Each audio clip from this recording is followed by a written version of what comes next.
Hello అండి, అందరికీ నమస్కారము.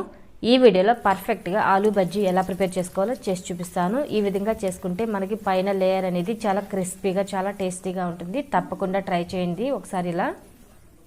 ముందుగా ఒక మిక్సింగ్ బౌల్ తీసుకొని అందులో 1 కప్పు శనగపిండి, 1/4 కప్పు బియ్యపిండి, టేస్ట్కి తగినంత సాల్ట్, 1/2 టీ స్పూన్ పసుపు,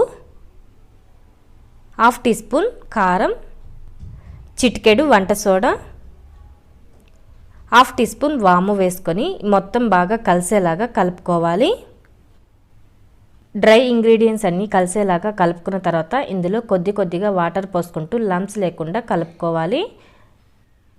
ఒకటేసారి ఎక్కువ వాటర్ పోసుకోకండి, జారుడైపోతుంది. వాటర్ కొద్దిగా పోసుకుంటూ కలుపుకోండి. అప్పుడే మనకి పిండి కన్సిస్టెన్సీ కరెక్ట్గా ఉంటుంది. చూడండి, పిండి కన్సిస్టెన్సీ ఈ విధంగా ఉండాలి. ఇంత థిక్గా ఉండాలి, మరీ పలచగా ఉండకూడదు, అలా అని మరీ థిక్గా ఉండకూడదు. నార్మల్గా ఈ విధంగా ఉండాలి. ఇలా పిండిని కలుపుకొని పక్కన పెట్టుకోవాలి. ఇక్కడ నేను 2 మీడియం సైజ్ బంగాళదుంపలు తీసుకొని సన్నగా స్లైసెస్ లాగా కట్ చేసి పెట్టుకున్నాను.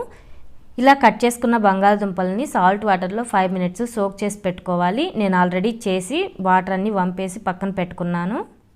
మనం ఒక పొటాటో స్లైసెస్ని తీసుకొని పిండిలో వేస్తే ఇది పిండిలో బాగా కోట్ అయి ఉండాలి. అప్పుడే మనకి బజ్జీ పర్ఫెక్ట్గా వస్తుంది.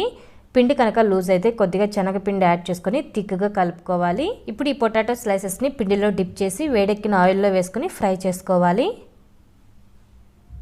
ఇది హై ఫ్లేమ్లో పెట్టుకొని ఫ్రై చేసుకోవచ్చు. ఇవి గోల్డెన్ బ్రౌన్ కలర్ వచ్చేంత వరకు ఫ్రై చేసుకోవాలి. ఇదే విధంగా ఆనియన్స్తో కూడా చేసుకోవచ్చు. ఆనియన్స్ని చక్రాల్లాగా కట్ చేసుకొని ఇలాగ డిప్ చేసి ఆయిల్లో వేసుకొని ఫ్రై చేసుకోవచ్చు. అది కూడా చాలా టేస్టీగా ఉంటుంది. ఎప్పుడైనా బజ్జీ చాలా ఫాస్ట్గా ప్రిపేర్ చేసుకునే రెసిపీ అండి. చాలా టేస్టీగా కూడా ఉంటుంది. చూస్తున్నారు కదా, చాలా క్రిస్పీగా వచ్చాయి బజ్జీలు అయితే. పర్ఫెక్ట్గా ఆలూ బజ్జీ రెడీ అయిపోయింది. మీరు కూడా ట్రై చేసి మీకు ఎలా కుదిరిందో కామెంట్ చేయండి. ఈ వీడియో నచ్చితే లైక్ చేయండి. ఈ ఛానల్ని ఇంకా సబ్స్క్రైబ్ చేసుకోకపోతే సబ్స్క్రైబ్ చేసుకోండి. Thanks for watching.